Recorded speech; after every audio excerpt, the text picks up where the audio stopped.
Hi friends, అందరికీ నమస్తే అండి. Welcome to my channel. రేపు పెన్షన్లు ఇస్తారా లేదా? సో చాలా మందికి కూడా ఉన్నటువంటి డౌట్ అన్నమాట. ఎందుకంటే గవర్నమెంట్ రేపు ఆప్షనల్ హాలిడే అయితే ఇవ్వడం జరిగిందనమాట. సో అయితే సచివాలయం అధికారులు సెర్ఫ్ నుంచి గత 2 రోజుల క్రితమే అంటే 29వ తేదీన అయితే పెన్షన్ అమౌంట్ అయితే విత్డ్రా అయితే చేసుకుని ఉన్నారు. సో ఆ అమౌంట్ అనేది రేపటి రోజున ఇస్తారా లేదా అని చెప్పి సో చాలామంది కూడా నేను చేసినటువంటి వీడియోలో అడుగుతున్నారనమాట. సో వారందరికీ కూడా ఒక క్లారిటీ అయితే ఇద్దామని చెప్పి ఈ వీడియో అయితే చేస్తున్నాను. వీడియో నచ్చితే తప్పకుండా లైక్ చేసి వెళ్ళండి ఫ్రెండ్స్. అలానే మన ఛానల్ సబ్స్క్రైబ్ చేసుకోండి. సో ఇక తాజాగా వచ్చినటువంటి అప్డేట్స్ కనుక చూసుకున్నట్లయితే సో ఏప్రిల్ నెల పెన్షన్లలో చాలా పెన్షన్లు అనేటివి రద్దు అయ్యాయని చెప్పి చెప్తుంది అనమాట గవర్నమెంట్. సో ఈ యొక్క పెన్షన్లు అనేటివి ఒకసారి చూసుకున్నట్లయితే గత నెలలో వచ్చేసి 63 లక్షల పెన్షన్లు అయితే ఉన్నాయి. సో డిస్ట్రిబ్యూషన్ అనేది 62 లక్షలే జరిగాయి. సో ఇందులో దాదాపు 1,00,000 పెన్షన్స్ అనేటివి హోల్డ్ అయినాయి. సో ఈ హోల్డ్ అయినటువంటి పెన్షన్లలో చాలామంది కూడా చనిపోయి ఉన్నారు. అలానే కొంతమంది పెన్షన్లు అయితే రద్దు అయ్యాయి. అలానే కొంతమంది పెన్షన్ అమౌంట్ అనేది తీసుకోలేదు. సో ఈ విధంగా కలగలిసి ఉన్నాయి. సో ఈ యొక్క లెక్కనే చూసుకోండి. 62 లక్షలు అనేటివి డిస్ట్రిబ్యూషన్ అయ్యాయి కదా. ఇదే 62 లక్షలు అనేటివి నెక్స్ట్ ఏప్రిల్ నెల 1వ తేదీన అంటే రేపు నేను మార్నింగ్ అయితే చూపిస్తాను ఒక చిన్న షార్ట్ వీడియో లాగా.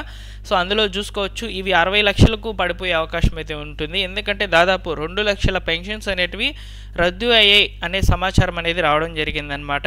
ఎందుకు రద్దు చేశారంటే సో రీసెంట్గా వచ్చేసి పెన్షన్లకు సంబంధించి వెరిఫికేషన్ అయితే చేశారు. సో మీరు డైలీ మన ఛానల్ ఫాలో అవుతున్నట్లయితే మీకు ఆల్రెడీ నేను వీడియో అయితే చేశానమాట. 15,000 రూపాయల పెన్షన్లలో 69% మంది అనర్హులైతే ఉన్నట్లు ప్రభుత్వం అయితే గుర్తించింది. 69% ఉన్నటువంటి పెన్షన్స్ అన్నింటినీ కూడా ప్రభుత్వం హోల్డ్ చేయడం జరిగింది. దాదాపు 72,000 పెన్షన్స్ అనేటివి ఈ కేటగిరీల కింద అయితే రావడం జరిగిందనమాట. అవి 15,000 రూపాయల పెన్షన్లలో ఉన్నాయి, 6,000 రూపాయల పెన్షన్లలో ఉన్నాయి, 4,000 రూపాయల పెన్షన్స్లో కూడా ఉన్నాయన్నమాట.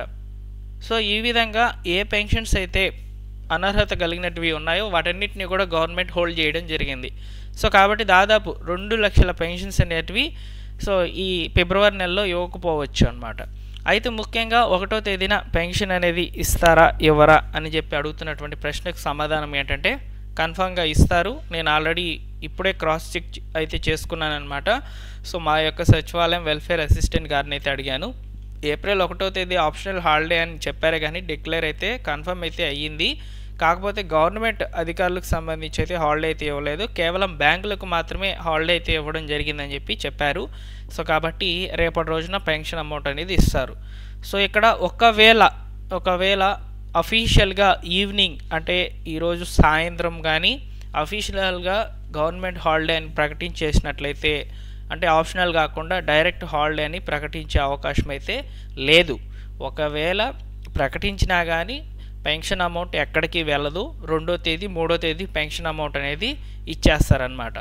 సో కాబట్టి మీరు ఎలాంటి టెన్షన్స్ అనేవి పెట్టుకోవద్దు. రేపటి రోజున పెన్షన్ అమౌంట్ 90% ఇస్తారనమాట. ఒక 10% ఎందుకు చెప్పలేకున్నానంటే ఒకవేళ గవర్నమెంట్ తీసుకునే నిర్ణయాలు ఆప్షనల్ హాలిడే కాకుండా డైరెక్ట్ హాలిడే కనుక ఇచ్చినట్లయితే మారొచ్చు. కాకపోతే ఇది జరగదు. ఖచ్చితంగా అయితే రేపటి రోజున పెన్షన్ అమౌంట్ అనేది ఇవ్వడం జరుగుతుంది.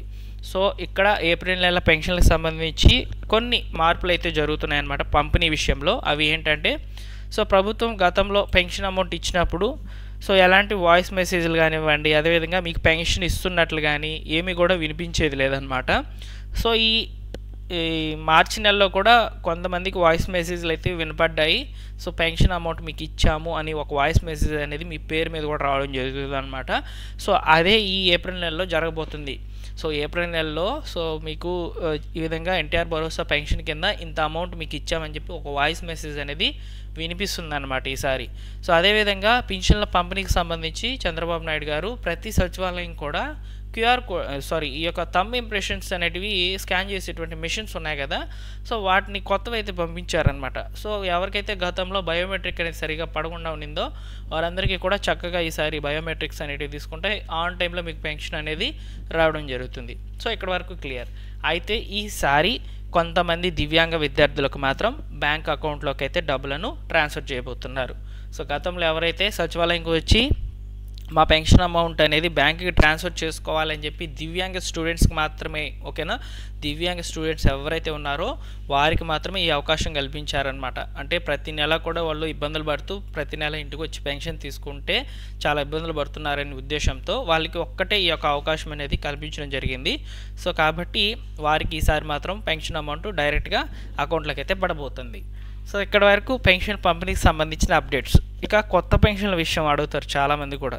సో కొత్త పెన్షన్లకు సంబంధించి కూడా నేను మీకు ఈ వీడియోలోనే క్లారిటీ ఇస్తాను. కొత్త పెన్షన్లకు సంబంధించి ప్రభుత్వం ఇంకా కూడా ఎలాంటి అప్డేట్స్ అయితే ప్రకటించలేదు. ఒకవేళ అప్డేట్స్ కనుక వస్తే మనకు నెలాఖరులో రావచ్చండి. ఎందుకంటే ప్రభుత్వం ఆల్మోస్ట్ వెరిఫికేషన్ అన్ని పెన్షన్లకి అయితే కంప్లీట్ చేసేసింది అనమాట. సో ఈ యొక్క వెరిఫికేషన్ కంప్లీట్ అయిపోయిన తర్వాత అనర్హులను గుర్తించి వాళ్ళని రిమూవ్ చేసేస్తుంది అనమాట. సో రిమూవ్ చేసేసిన తర్వాత ఏం జరుగుతుందంటే కొత్త పెన్షన్లకు సంబంధించి ఒక జీవో అనేది పాస్ చేయాలి. ఇప్పుడు మనం స్పౌస్ పెన్షన్స్ అనేవి చూస్తున్నాం. స్పౌస్ పెన్షన్స్కి ఎలా జీవో అయితే పాస్ చేశారో గైడ్లైన్స్తో, అలానే ఇప్పుడు రాబోతున్నటువంటి వివిధ రకాల పెన్షన్లు అన్నిటికీ కూడా జీవో అనేది పాస్ అవ్వాలి. జీవో పాస్ అయిన తర్వాతనే మనకు పెన్షన్లు అనేటివి అప్లికేషన్ ఫామ్ అనేది వస్తుంది. అదేవిధంగా కొత్త గైడ్లైన్స్, ఎందుకంటే 6 స్టెప్ వెరిఫికేషన్ రిమూవ్ చేసేసారు కాబట్టి సో ఆ యొక్క 6 స్టెప్ వెరిఫికేషన్ అనేది లేకుండా పెన్షన్లు అనేవి ఎలా వెరిఫై చేస్తారు, ఇలా గైడ్లైన్స్ అన్నీ కూడా రావాల్సి అయితే ఉందన్నమాట. సో ఆ జీవో అయితే ఎప్పుడైతే వస్తుందో అప్పుడు మనకు వితిన్ 1 మంత్లో అయితే అప్లికేషన్ ఫామ్ అయితే ఓపెన్ చేసి సచివాలయాల ద్వారా అయితే అప్లికేషన్ అనేది తీసుకోవడం జరుగుతుందన్నమాట. సో ఈ విధంగా కొత్త పెన్షన్లకు సంబంధించిన అప్డేట్స్ అయితే ఈ విధంగా ఉన్నాయి. సో చాలామంది కూడా అడుగుతారు కామెంట్స్లలో సో కొత్త పెన్షన్ల విషయం ఏంటనేది. సో నేను వాళ్ళకి ఈ ఇన్ఫర్మేషన్ అనేది ఇప్పుడు చెప్తున్నాను అనమాట. సో నెక్స్ట్ వచ్చేసి స్పోర్ట్స్ పెన్షన్లు ఎవ్రీ మంత్ కూడా ఉంటాయి. ఫస్ట్ 15 రోజుల్లో అప్లికేషన్స్ తీసుకొని తర్వాత 15 రోజుల్లో వాటికి సంబంధించిన వెరిఫికేషన్ అనేది చేస్తారు. వెరిఫికేషన్ చేసి పెన్షన్ ఎలిజిబుల్ అయితే పెన్షన్ అమౌంట్ అనేది నెక్స్ట్ మంత్కి అయితే లిస్టులలో మీ పేరుని అయితే యాడ్ చేసేస్తారనమాట. సో ఈ స్పోర్ట్స్ పెన్షన్లు కంటిన్యూగా అయితే ఉంటాయి ప్రతి మంత్ కూడా.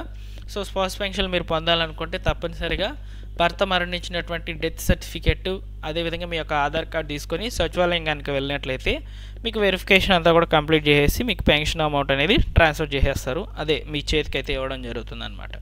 సో రేపటి రోజున పెన్షన్ తీసుకునే వారందరూ కూడా ఈ యొక్క మార్పులు అనేటివి చూడవచ్చు. సో మీకు ఈ సమాచారం నచ్చినట్లయితే లైక్ చేయండి ఫ్రెండ్స్. ఏపీ ప్రభుత్వ పథకాలకు సంబంధించిన అప్డేట్స్ అన్నింటినీ కూడా నేను మన ఛానల్ తరపున వీలైనంత వరకు మీకు తెలియజేస్తాను. అలానే మీరు ఏ పథకం కోసం ఎదురు చూస్తున్నారనేది కూడా ఒకసారి కామెంట్ సెక్షన్లో తెలియచేయండి. ఆ పథకానికి సంబంధించిన టాపిక్స్ ఏమైనా ఉంటే అవన్నీ కూడా కవర్ చేసి మీకు వీడియోస్ రూపంలో అందించడం జరుగుతుందన్నమాట. డిస్క్రిప్షన్లో మన టెలిగ్రామ్ ఛానల్ యొక్క లింక్ అనేది ఇచ్చున్నాను. టెలిగ్రామ్ ఛానల్లో ఎందుకు జాయిన్ అవ్వమంటున్నానంటే సో ఈ విధంగా